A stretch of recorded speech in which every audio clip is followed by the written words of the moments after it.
이제 고난 주간이 이번 주에 시작됩니다.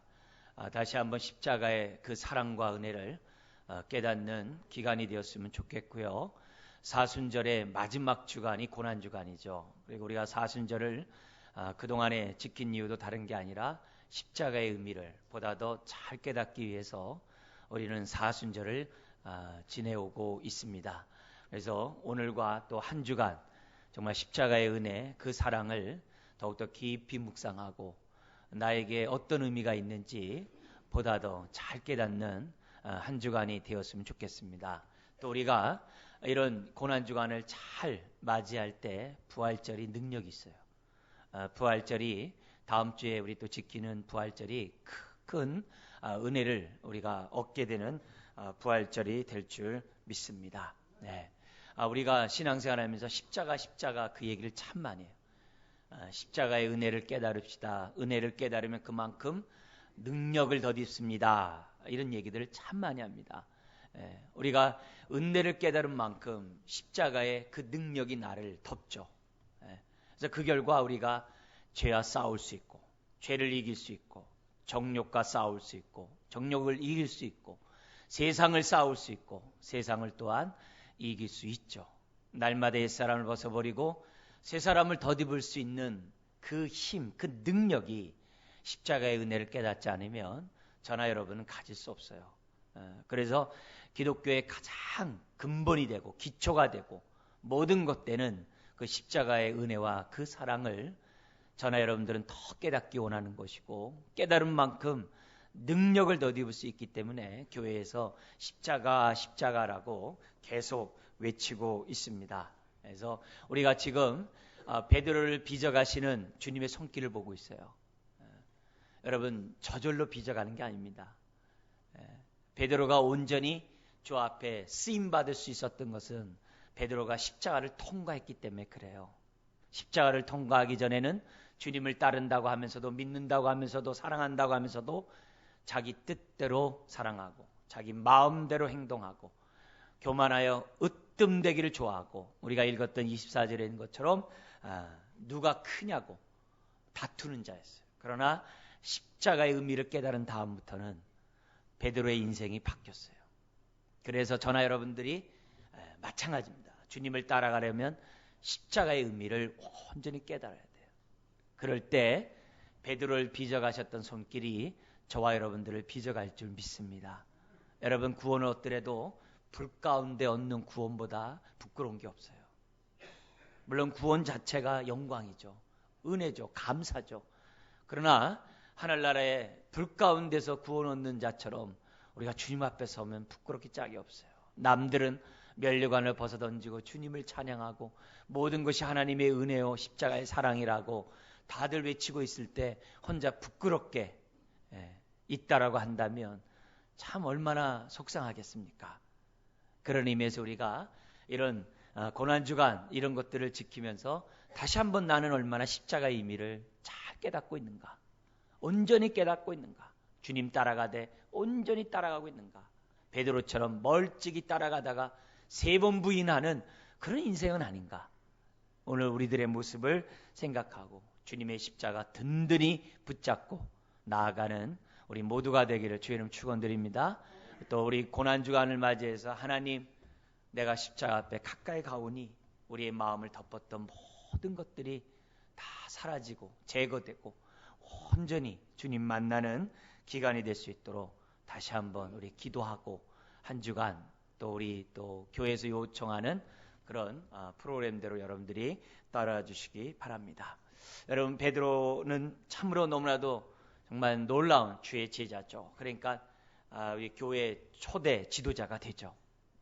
그리고 그의 그 고백, 그들의 그 고백이 얼마나 오고 오는 성도들에게 귀중한 고백이 되는지 정말 이루 말할 수가 없습니다. 우리는 베드로의 고백을 우리가 살펴보면서 그의 고백을 본받기 원하는 것이 첫 번째 목적이고, 그러나 베드로는 그런 고백대로 사실 살지 못했어요. 그렇지만 베드로가 위대한 것은 다른 게 아니에요. 살지 못했다 할지라도 베드로의 그 고백은 진실했어요. 믿음 가운데 한 고백이에요. 그래서 진실한 믿음 가운데 한 고백이었기에 비록 3번도 부인하고 으뜸되기도 하고 자랑하기도 하고 고백대로 살지 못한다 할지라도 그는 어떻게 돼요? 끝까지 주님만을 붙잡고 끝까지 주님을 따라갔던 제자였던 거죠. 그래서 위대한 거예요. 끝까지 그 인생을 맡겼기에 하나님의 그 인생을 빚을 수 있는 거죠. 베드로의 고백을 보면서 우리도 이런 고백을 하고 또 못한다 할지라도 낭만하지 말고 그러면 그럴수록 더 주님 의지하고 십자가를 정말 바라보고 나아가는 저 여러분 되시기를 다시 한번 주의 이름으로 축원드립니다. 베드로의 첫 번째 고백 우리 뭐였죠? 믿는 자들이면 처음 예수 믿었을 때 다 하는 고백. 주여 나는 죄인으로소이다. 네. 그죠? 주여 나를 떠나소서 나는 죄인으로소이다. 두 번째는 뭐예요? 말씀에 경험했던 그 베드로가 다시금 얘기하죠. 왜요? 밤이 맞도록 수고라 했지만 얻은 것이 없지만 말씀에 의지하여 그물을 내릴 때 많은 고기를 잡았던 베드로잖아요. 그래서 풍랑 가운데 정말 괴로이 노를 젓고 있을 때 주님이 찾아오시죠. 사람들이 유령이라 이렇게 얘기하니까 어떤 사람들이 뭐예요? 놀라는 거죠. 예. 그때 예수님이 나다 안심시키자 베드로가 그러잖아요. 만일 주님이시거든 나에게 명하사 다시 또 말씀하라는 거죠. 나로 하여금 물 위로 걷게 하소서. 그러자 주님이 오라 하고 베드로는 걷죠. 그래서 이 베드로는 정말 순수한 믿음 가운데 고백했던 그런 사람이고 그가 놀라운 은혜들을 체험했죠. 그리고 우리 지난주에 우리 봤던 말씀이 뭡니까? 너무나도 귀중한 고백. 주는 그리스도시요 살아계신 하나님의 아들이십니다. 그죠? 참 그리스도라고 메시아라고 구원자라고 고백만 하는 게 아니라 나의 주님이라고까지 고백해요. 네. 그리고 예수님이 모든 창조의 대리자요 구원의 대리자요 심판의 대리자인 하나님의 아들이라는 것을 고백을 해요. 놀라운 고백이죠. 그렇지만 여전히 어떻게 됐어요? 오늘 24절인 것처럼 누가 예루살렘에 올라가면은 좌편 우편에 앉느냐, 누가 크냐, 누가 잘났냐, 누가 더 주님 사랑하냐 그러면서 어떻게 돼요? 다 자기 자랑하는 그런 자였어요. 그렇지만 이런 베드로를 바라봤던 주님의 모습은 어떤 모습이었을까요? 미움이었을까요? 아니죠. 여전히 사랑하시는 주님의 눈이신 줄 믿습니다. 오늘은 우리 네 번째 베드로의 고백을 보면서 우리가 교훈을 삼기로 하는데요. 33절 고백입니다. 같이 한번 읽어볼까요? 그가 말하되 주여 내가 주와 함께 오게도 죽는 데에도 가기를 각오하였나이다. 각오하였나이다. 여러분 이런 고백을 한다는 게 쉽지 않아요. 왜요? 그 당시 예수님을 믿고 따라간다는 사실 자체가 불이익을 당할 수 있어요. 심지어는 옥에 갇힐 수 있어요. 심지어는 어떻게 돼요? 죽을 수 있어요. 그런 상황이에요. 베드로가 그런 분위기를 모르는 바가 아니에요. 옥에 갇힐 수도 있고 죽는 데까지 나아갈 수 있어요. 왜요? 종교 지도자들이 예수님을 죽이려고 한다는 것을 이미 다 알고 있는 상황이거든요. 근데 그런 고백, 그런 상황에서 베드로가 얘기하는 거죠. 다른 공간보험과 연관해서 보면 다른 사람은 다 주를 부인하고 떠날지라도 저는 안 떠납니다. 옆에 있는 제자들에게 자기 믿음이 좋다고 과시하려고 천만에요. 진실하게 고백했어요. 남들보다 으뜸되고 나서길 좋아해서 아니에요. 정말 베드로는 주님 사랑했어요. 정말 사랑했어요. 베드로의 이 고백은 허풍이 아니었어요. 진실한 고백이었어요. 여러분 우리가 주님을 진심으로 사랑하지 않으면 예수 그리스도를 믿는 믿음이 확실하지 않으면 이런 고백 못합니다. 여러분 이런 고백 해보셨나요? 베드로가 했던 이 고백 가운데 지금 오늘 우리가 살펴보는 이 고백 했습니까? 우리나라가 예를 들어서 참 불행하게 만약에 적화 통일이 됐다. 그래서 우리의 신앙을 시험하는 그런 상황이 왔다. 그때 나는 옥에도 갇히고 죽는 데까지 저는 가겠습니다. 여러분 그런 고백을 아무나 하는 게 아닙니다. 주님을 확실히 믿는 사람만이 할 수 있는 고백입니다. 그런 의미에서 다시 한번 우리 베드로가 했던 이 고백 우리 한번 다 같이 주여서부터 한번 해볼까요? 주여, 내가 주와 함께 오게도 죽는 데에도 가기를 각오하였나요? 여러분, 참 베드로의 이런 고백은 얼마나 주님을 기쁘게 했겠습니까? 베드로의 이런 고백은 요한복음 6장 66절 이하에도 나옵니다. 주님이 오병이어의 역사를 일으킨 다음에 사람들이 예수님을 임금 왕으로 삼고자 했어요. 왜요? 우리가 기다렸던 메시아가 바로 저분이구나. 그래서 예수님 임금 삼으려 했어요. 근데 우리 주님은 거부했어요. 거부하시고 오히려 뭐냐면은 자신의 살과 피를 빗대어서 뭐라고 얘기합니까? 내 살을, 내 피를, 떡과 포도주를 먹고 마시는 것처럼 내 살과 피를 먹고 마시지 않으면 영생이 없다라고 우리 주님이 굉장히 긴 설교를 하세요.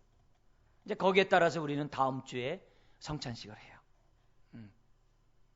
놀라운 메시지를 전하니까 사람들이 그냥 어렵다. 도대체 무슨 말인지 이해할 수 없다. 그리고 자신들의 요구를 주님이 받아주지 않는 거예요. 그리고 주님의 가르침은 자꾸 이상한 소리만 해. 그러니까 사람들이 다 주님을 등을 지고 다 떠나갑니다. 그 많은 무리들이 떠나가는 것을 보시면서 예수님은 12 제자에게 질문합니다. 너희도 가려고 하느냐? 너희도 떠나려 하느냐? 그랬을 때 베드로가 놀라운 고백을 해요. 주여, 영생의 말씀이 여기 계시온데 우리가 어디로 가오리까? 주여, 우리는 주님이 뭐냐면은 하나님의 거룩하신 자인 줄 믿고 따랐나이다. 딱 그런 고백을 해요. 다 떠나는. 그래도 끝까지 자기네 요구를 듣지 않는다고 해서 주님을 떠난다고 한다면 참 얼마나 실망스럽고 얼마나 참 쓸쓸합니까? 그죠? 근데 떠나는 그런 모습, 그 쓸쓸한 마음을 느끼는 마음을 가지고 제자들에게 물었을 때 베드로가 나서서 영생의 말씀이 여기인데 우리가 뒤게로 가오리까라고 했을 때 얼마나 주님이 기뻤겠어요. 그 고백은 진심의 고백이었죠. 오늘 고백도 마찬가지예요. 베드로는 진심의 고백을 했대요. 만약에 입술로만 주여 주여 한다면 이런 고백 못하죠. 우리는 오병이어의 역사를 체험한 군중들처럼 자기의 요구에 필요에 응해주지 않으면 언제든지 주님을 등질 수 있는 사람들이에요. 크게 보지 말고 작게. 여러분 얼마나 기도 응답의 확신을 가지고 삽니까? 내가 그렇게 부르짖어도 하나님의 응답이 없을 때 여러분 어떤 마음의 자세를 가졌나요?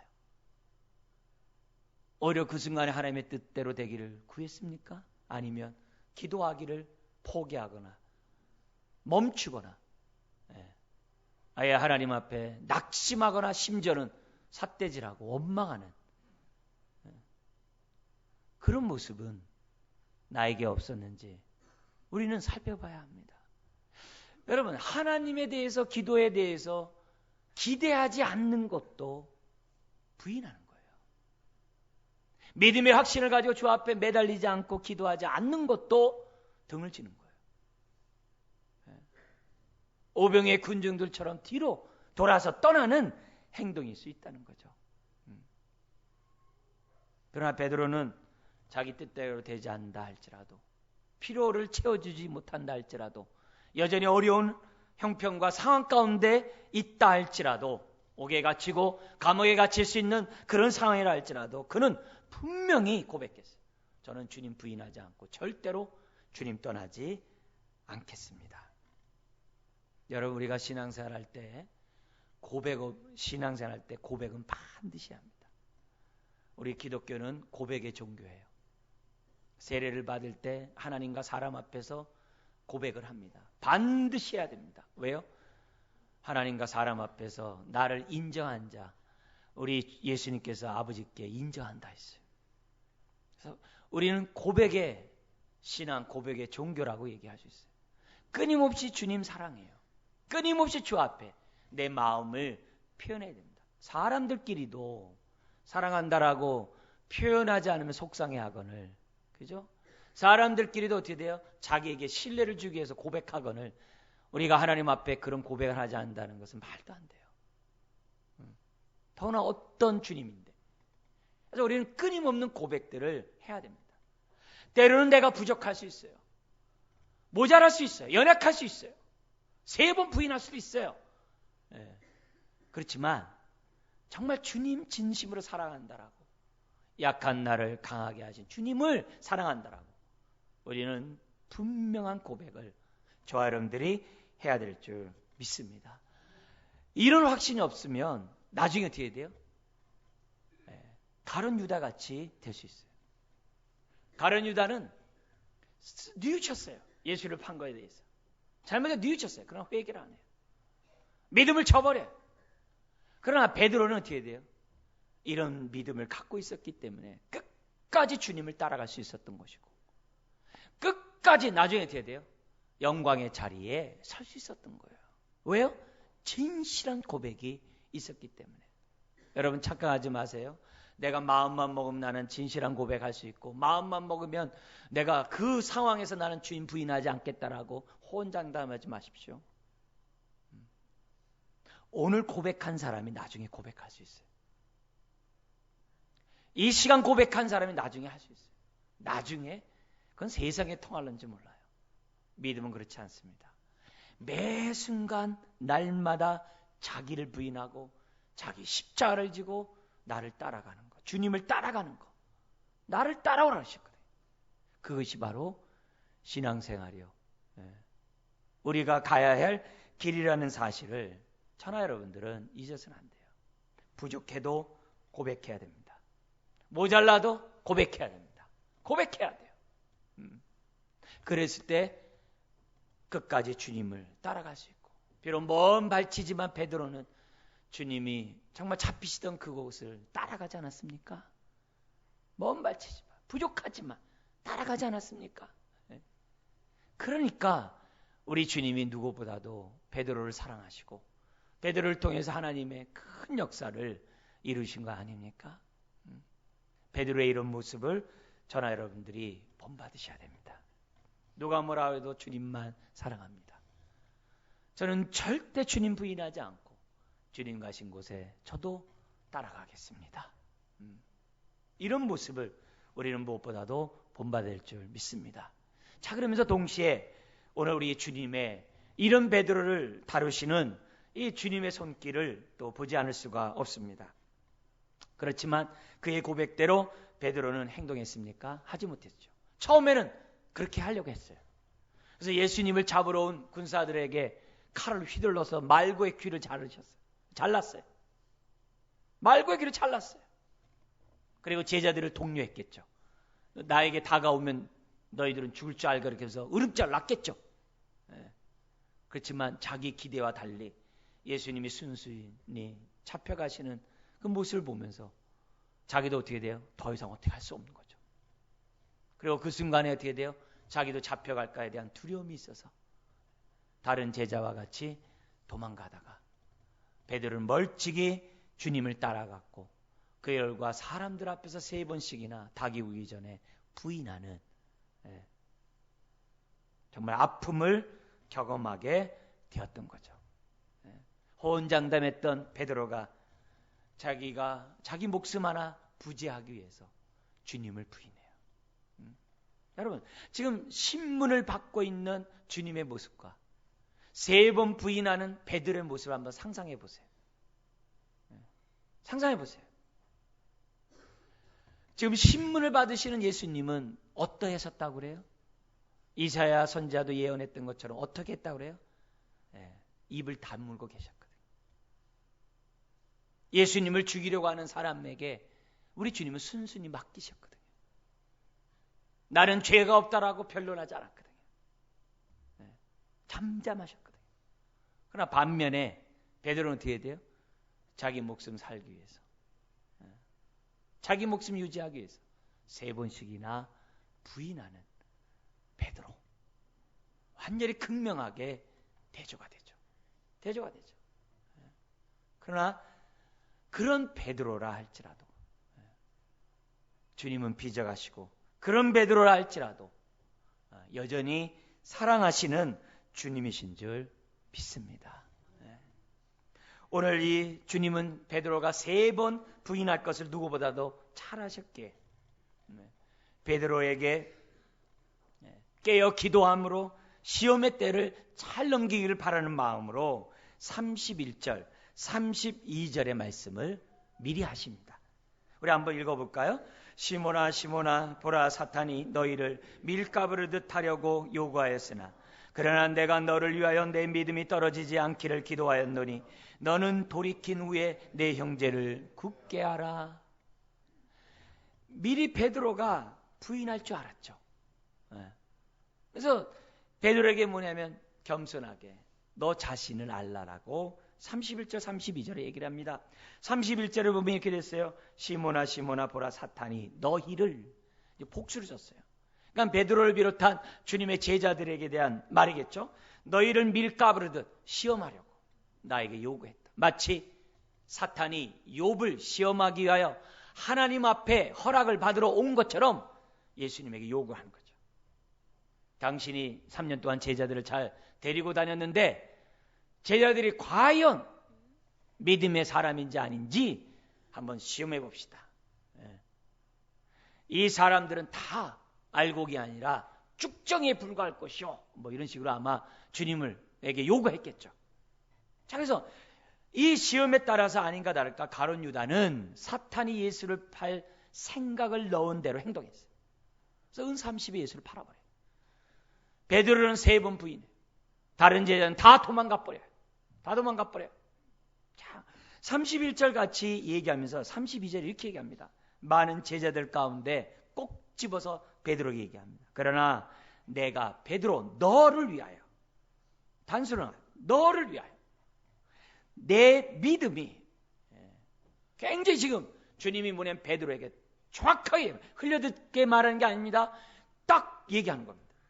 내가 너를 위하여 내 믿음이 떨어지지 않기를 기도하였노니 너는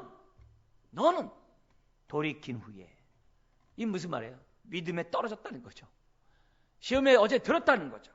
그러나 너는 돌이킨 후에 회개한 후에 내 형제를 굳게 하라 하면서 뭐까지 해요? 사명까지 맡겨요. 그러나 베드로가 믿음이 떨어지지 않도록 믿음을 완전히 쳐버리지 않도록 우리 가룟 유다처럼 주님이 기도하세요. 기도하셔서 그 기도 덕분에 베드로는 어떻게 돼요? 돌이킬 수 있는 하나님의 은혜를 덧입게 되죠. 여러분, 사단의 시험에 따라 베드로를 비롯한 모든 제자들이 다 낙방했어요. 정말 황당하게 짝이 없는 제자들이죠. 그 제자들이 누굽니까? 3년 동안 주님을 따라다녔던 자입니다. 오늘 우리가 읽었던 24절 이하의 말씀이 뭡니까? 예루살렘에 올라가면은 좌편에 우편에 서로 안고자 서로 싸우는 그런 제자들입니다. 누구보다도 자기가 주님을 더 사랑하고 더 헌신하고 더 섬겼다라고 호언장담하던 제자들입니다. 그런데 위기가 오자 다 도망가 버렸어요. 다 도망가 버렸어요. 오늘 이 본문이 우리에게 가르쳐주는 것이 뭡니까? 제자들은 십자가 없이 영광의 자리를 앉으려 했다는 거죠. 오늘 저와 여러분도 마찬가지입니다. 고난 없이 자기를 부인하고 자기 십자가를 지는 거 없이 하늘나라의 영광의 자리에 앉으려고 한다면 우리는 어떻게 돼요? 얼마나 주님을 마음 아프게 하는지 모릅니다. 제자들의 문제는 다른 게 아니었어요. 십자가를 통과하지 아니하고 영광의 자리에 앉고자 했던 무지였죠. 그러자 그들에게 고난이 오자 주랭랑치는 거죠. 언제 고백했냐는 듯이 이제는 다 틀렸다고 도망가죠. 심지어 낮에 성경에 보면 엠마로 가는 두 제자는 부활했다는 얘기까지 들었는데도 믿지 못하고 그냥 고향으로 가버려요. 그동안에 따라다녔던 그 모든 것들이 헛수고를 하고 시리에 빠져서 고향으로 돌아가는 거죠. 제자들은 그동안 예수님으로부터 3번씩이나 십자가의 죽음에 대해서 얘기를 했어요. 그러나 그 의미를 몰랐어요. 자기를 부인하고 자기 십자가를 지고 나를 따르는 말 듣긴 들었어요. 근데 그 의미를 몰랐어요. 들리지가 않았어요. 여러분, 사탄의 입장에서 보면 어떻게 돼요? 보십시오. 쭉증이들 아닙니까? 예수님 당신이 3년 동안 훈련시킨 사람이 바로 이들입니다. 그래서 사탄은 아주 큰 소리 쳤겠죠. 예수님의 3년 제자 훈련이 다 물거품으로 사라지고 헛된 것으로 드러나니 얼마나 참 사탄이 의기양양했겠어요. 인간적인 입장에서 보더라도 참 험악하죠. 험악하죠. 아니, 예수님을 3년 동안 따라다녔는데 어떻게 저럴 수 있지? 나라면 안 그럴 텐데. 여러분, 교만하지 마십시오. 나는 못해요. 십자가의 은혜를 깨달을 때 할 수 있는 것이지 나는 못해요. 나는 못해요.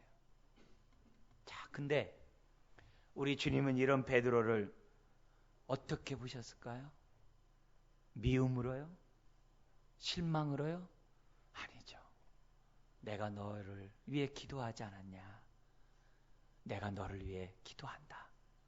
네가 돌이켜 너를 어떻게 돼요? 내 형제를 굳게 하라. 참 얼마나 참이 감사한 말입니까? 최근에 이제 페이스북에 우리 교회도 와서 설교하셨던 김세훈 교수 그분이 쓴 글이 있어요. 뭐냐면은 자살한 사람 지옥 간다라고 말하는 사람 지옥 간다. 이런 제목으로 이렇게 타이틀을 한 글이 있어요. 그게 뭐냐면 자살한 사람 말씀 어겼기 때문에 지옥 간다. 이렇게 말하는 사람들은 그 아픔, 자살하기까지의 그 고통의 아픔을 헤아리지 못한다는 거죠. 그리고 그의 가족과 주변 사람들의 마음을, 슬픔을 헤아리지 못한 율법주의자들이기 때문에 그 사람은 지옥 간다는 거죠. 오히려 어떻게 돼요? 자살한 그의 가족들, 정말 얼마나 힘들겠습니까? 그런 사람들을 위로하고 그런 사람들을 헤아릴 수 있는 그런 사람이 하나님의 사랑을 아는 사람이지, 그냥 이거는 저거다, 1 더하기 1은 2다라고 얘기하는 그런 사람이 어떻게 하나님의 용서를 받았다라고 말할 수 있겠어요? 내가 주님으로부터 용서를 받고 주님으로부터 사랑을 받았다고 한다면 절대 그럴 수 없죠. 베드로가 이런 3번 부인하는 이런 아픔이 있었기 때문에 누구보다도 누굴 잘 알아요? 핍박 앞에 두려워 떨고 있는 성도들의 마음을 누구보다 잘 아는 거죠. 누구보다 잘 안다는 얘기는 뭡니까? 그만큼 잘 위로할 수 있다는 거죠. 만약에 베드로가 여기서 3번 부인하지 않고 초대 교회의 리더가 됐다고 해보십시오. 만약에 성도들이 예수님을 부인한다든지 예수님에 대해서 막 등진다지 하면 어떻게 됐어요? 저런 믿음 없는 것들, 이렇게 했겠죠. 내가 평소에 기도하라니까 기도 안 하더니 저거 봐라, 저거, 이렇게 하겠죠. 신앙생활 잘못하는 사람을 이해하지 못하겠죠. 그러나 베드로가 3번 부인했기 때문에 부인하는 사람을 누구보다 잘 알죠. 신앙생활 제대로 못하는 사람들을 누구보다 잘 알죠. 마음은 원이로되 그대로 살지 못하는 사람을 누구보다도 잘 헤아리죠. 베드로가 이런 경험이 있었기에 대박해가, 정말 로마의 10대 박해가 있을 때 베드로가 그들을 위로하고 그들과 함께 죽음으로, 많은 죽음 앞에 두려워하는 자들에게 본이 되잖아요. 그것도 거꾸로 십자가에 못 박혀 죽음으로 두려움에 휩싸였던 많은 사람들에게 용기를 줬던 베드로가 되지 않습니까? 그러니까 이런 베드로의 이런 모습이 오늘 우리들의 필요한 거죠. 그러려면 어떻게 돼요? 여러분, 우리의 자신을 솔직히 바라보고, 제대로 바라보고 솔직히 인정해야죠. 나는 약한 자다. 나는 부족한 자다. 내가 완벽주의자처럼 행동하지만 나도 흠이 많은 사람이고, 내가 정말 남에게 싫은 소리 안 듣도록 내가 철저하게 모든 일을 하지만, 그러나 내 마음은 평안하지 않고 힘들고 어렵다는 것, 이런 모습들을 내가 어떻게 돼요? 주님 앞에서 발견하고 이런 약한 나를 도와달라고 솔직하게 인정하고 고백해야죠. 그래서 조금이라도 내 의의를 주장하고 조금이라도 내가 신앙생활 잘한다고 자랑하는 이 교만한 마음을 하나님 앞에 내려놓고 십자가에 못 박아야죠. 그래야 그 사람이 은혜를 안 사람이고 십자가의 은혜를 안 사람이고 십자가의 사랑을 깨달은 사람이죠. 그 사람이 십자가를 지고 주님을 따라갈 수 있는 거죠. 이런 자기 자신을 모르는 사람이 어떻게 알아요? 사도 바울도 그렇잖아요. 예수 믿는 사람을 핍박하고 폭행하고 감옥에 가두고 과거에 내가 어떻게 돼요? 율법으로 흠이 없어서 지자랑하고 막 자랑했던 그 모든 것, 그것이 다 헛되다는 것을 깨닫고 배설물처럼 여기잖아요. 그래서 마지막에 그의 인생이 뭐예요? 나의 나됨은 다 하나님의 은혜다. 그게 십자가의 은혜를 깨달은 사람이죠. 그게 믿음을 제대로 갖고 있는 사람이죠. 그런 사람이 되도록 저와 여러분들이 해야죠. 그렇기 때문에 사람들을 감쌀 수 있고 격려할 수 있고 위로할 수 있다는 거죠. 함부로 자살해서 이제 지옥 가서 안 됐네. 이런 말들을 하면은 문제죠. 남이 아파가지고 너무 힘들어 죽겠는데 무슨 회개하지 않은 죄가 있어서 저 사람이 저렇게 당해. 그런 식으로 얘기하면 곤란하죠. 곤란하죠. 내가 좀 잘 나간다고, 내가 좀 세상 사람들이 볼 때 좀 성공했다고 자랑하면 아니죠. 아니죠. 우리가 다시 한번 주님 앞에 내 모습들을 봐야 됩니다. 34절 보세요. 네가 다구기 전에 3번 나를 모른다고 부인하리라. 이런 베드로인지 아셨지만 주님은 어떻게 돼요? 여전히 사랑해요. 그 증거가 뭐예요? 32절인 것처럼 내가 기도하고 있지 않느냐. 딱 그래요. 기도만 하는 게 아니에요. 또 뭐라 그래요? 돌이키는 후에 그에게 사명을 맡기잖아요. 너의 형제를 굳게 하라. 참 얼마나 감사해요. 히브리서 7장 25절에도 말하죠. 지금도 보좌 우편에 앉아서 어떤 일을 행하신다고 그래 예수님이? 저나 여러분들을 위해서 기도하신다 그러잖아요. 왜 기도해요? 히브리서 2장 똑같은 본문 히브리서 2장 18절에 보면 우리가 당하는 모든 괴로움 시험을 다 당하셨대요. 그래서 고통과 시험 당하는 자를 우리 주님이 아신대요. 아시니까 뭐 하는 거예요? 기도하시죠. 내가 질병에 걸려서 하나님 나 사랑하지 않은가 봐 하면서 낙심하는 나의 연약함을 주님이 아시고 기도하시고, 내가 되는 일이 없고 앞일이 깜깜하고 참 힘들게 살아가는 그 모습을 주님이 아시기에 기도하고 힘내라고 기도하고 계시죠. 나는 왜 이런 가정에 태어났지? 나는 왜 이런 부모에서 나는 자랐지? 나는 왜 이런 환경에서 이렇게 어린 시절 힘들게 나는 왜 고소하면서 살아야 돼? 이런 나를 아시고 주님이 기도하시죠. 우리의 가정과 우리의 처지, 우리 형편을 잘 아시는 우리 주님께서 기도하시죠. 그러니까 자기를 용납하지 못했던 가룟 유다는 그냥 끝나버린 거고, 베드로는 어떻게 돼요? 주 앞에 회개하고 네가 나를 사랑하느냐? 주께서 하시나이다. 옛날 같았으면 어떻게 돼요? 저 사랑해요 이렇게 했죠. 그러나 어떻게 돼요? 십자가를 통과한 그는 내가 주님을 사랑하시는 줄 주께서 아시나이다. 여러분, 주님이 나의 약함을 아신다는 데서 어떤 느낌을 가져요? 우리는 상대방이 나의 약점을 알면 창피하죠. 부끄럽죠. 혹시 그 사람이 그걸 가지고 나를 이렇게 할까봐, 또 남에게 얘기할까봐 참 안절부절하죠.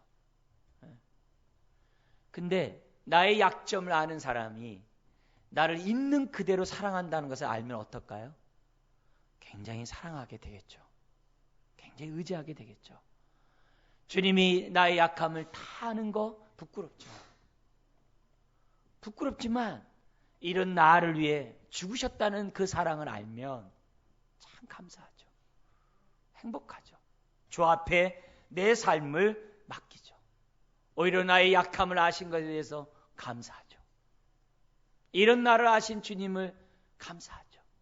더구나 이런 나를 있는 그대로 받아주신 거에 더 감사하고, 그것도 감사한데 나에게 사명까지 맡기고 목사가 되게 하고 여러분의 직분자가 되게 하고 주님의 몸을 세우도록 더구나 성령님까지 부어주시니 얼마나 감사하겠어요. 이런 약한 나에게 하나님이 이런 축복을 주시니 얼마나 감사하겠어요. 여러분, 주님으로부터 이렇게 사랑을 받은 사람, 십자가의 은혜와 사랑을 깨달은 사람의 특징은 주님을 닮아간다는 거예요. 주님이 빚어가는 그 손길에 온전히 맡긴다는 거예요. 근데 이것만이 있는 게 아니에요. 하나님의 십자가의 사랑과 은혜를 깨달은 사람의 특징을 보면 또 다른 특징은 뭐냐? 내가 주님의 손길이 되려고 한다는 거예요. 그래서 우리 주기도문에 따라 기도하는 것처럼 내가 용서받았으니 남을 용서해요. 이거 대단한 겁니다. 그래서 내가 용서함으로써 어떻게 돼요? 그 사람을 빚어가는 거예요. 내가 그 사람을 용납함으로 그 사람을 빚어가는 거예요. 그래서 하나님의 이런 은혜를 체험한 사람은 주님의 손길이 돼요. 손길이 돼요. 그래서 형제를 비판하고 판단하고 정죄하는 게 아니라 주님이 나를 기다리고 오래 참아 주셨던 것처럼 지체에 대해서 오래 참아줍니다. 인내합니다. 우리가 정말 회개하고 날마다 십자가에 못 박아야 버려야 될 것 중에 하나가 정과 욕심이잖아요. 근데 그 정과 욕심 가운데 하나가 뭐냐? 선입관념이에요. 야고보서에서는요, 이 편벽이라고 했는데 이 선입관념을 세 가지로 얘기해요. 세상적이요, 정욕적이요, 마귀적이라 그래요. 왜 마귀적이냐? 마귀라는 게 서로 나뉘다 이 말이에요. 갈라서다 이 말이에요. 선입관념 가져보세요. 그 사람과 하나 되지 못합니다. 그 사람과 나뉘어져 버리는 거예요. 저 사람 저래. 여러분, 얼마나 무서운 말인지 몰라요. 그리고 우리가 조심해야 될 말은 하지만 조심해야 할 말이 있죠. 뭐죠? 척 보면 압니다. 이거. 그래서 내 마음에 드는 사람만 내 주변에 있어요. 내 마음에 들지 않은 사람은 내비둬요. 멀리 신경 안 써요. 얼마나 세상적이고 정욕적이고 마귀적인 행동인지 몰라요. 왜요? 원수가 나의 복의 통로가 될 수 있다니까요. 내가 싫어하는 그 사람이 나의 축복의 통로가 될 수 있다니까요. 왜요? 교회 안에서 우리가 한 지체이기 때문에. 여러분, 그런 의미에서 우리는 어떻게 해야 돼요? 주님으로부터 우리들이 정말 그 사랑을 받았다면 우리도 사랑해야 돼요. 그래서 고린도전서 13장 사랑장이 뭐라고 그래요? 모든 것을 참으며 모든 것을 믿으며 모든 것을 바라며 모든 것을 견디느니라. 이게 사랑이에요. 주님이 우리에게 보여줬던 이 사랑. 선입견을 가져가지고 잘라버리고 선입견을 가지고 막 미워하고 선입견을 가지고 막 가리지 말고 주님이 나를 받아주셨던 것처럼. 더구나 상대가 그리스도인이라고 한다면 주님이 그를 받아줬잖아요. 그러면 우리는 당연히 서로 받아줘야죠. 받아줄수록 서로 사랑을 느끼죠. 느낄수록 우리는 주님 원하는 모습으로 빚어갈 수가 있는 거죠. 여러분, 우리 가운데 연약하지 않은 사람 어디 있어요? 저 또한 연약한 사람이에요. 여러분 또한 연약한 사람이에요. 때로는 주님 사랑해요 했지만 그 고백대로 살지 못하는 저와 여러분이에요. 여러분, 교회에서 위로받고 교회에서 격려받고 교회에서 인정받지 않으면 어디서 받겠어요? 주님의 사랑을 경험한 저와 여러분들이 서로 받아주지 않으면 어디서 받겠어요? 교회는 힘있고 쓸모있고 유용한 사람들이 모여있는 것이 교회가 아닙니다. 세상이 볼 때 전혀 쓸모없다라고 생각하는 그런 사람이라 할지라도 그게 베드로요, 그게 다른 제자들이죠. 주님의 사랑을 받으면 얼마든지 변할 수 있는 것이 교회인 줄 믿습니다. 그래서 우리 성도들은 서로에게 그런 눈으로 봐야 돼요. 내가 변하듯이 당신도 변할 수 있습니다. 나를 빚어가신 주님이 당신도 빚어가십니다. 우리 서로 빚어가며 서로 주님이 가신 그 길을 따라가는 우리가 됩시다. 그런 교회를 세워갑시다. 그런 세상을 만들어갑시다 하면서 우리들이 서로 권면하고 서로 용납하고 도와주는 것이 십자가의 은혜와 사랑을, 그 의미를 깨달은 사람이라고 말씀드릴 수가 있습니다. 사랑하는 성도 여러분, 고백은 해야 됩니다. 진실한 고백을 해야 됩니다. 그리고 그 고백대로 살지 못할 때 좌절되죠. 낭망하죠. 그러나 믿음을 저버리면 안 돼요. 주님이 말씀하신 것처럼 돌이키셔야 됩니다. 그리고 약한 나를 돌보셨던 그 손길, 다른 사람에게도 동일하게 필요합니다. 내가 또 우리 자신들이 주님의 손길 되시기를 주의 이름으로 축원드립니다. 기도하겠습니다. 하나님 아버지, 오늘 우리들을 빚어가시는 주의 사랑의 손길로 인하여 감사함을 드립니다.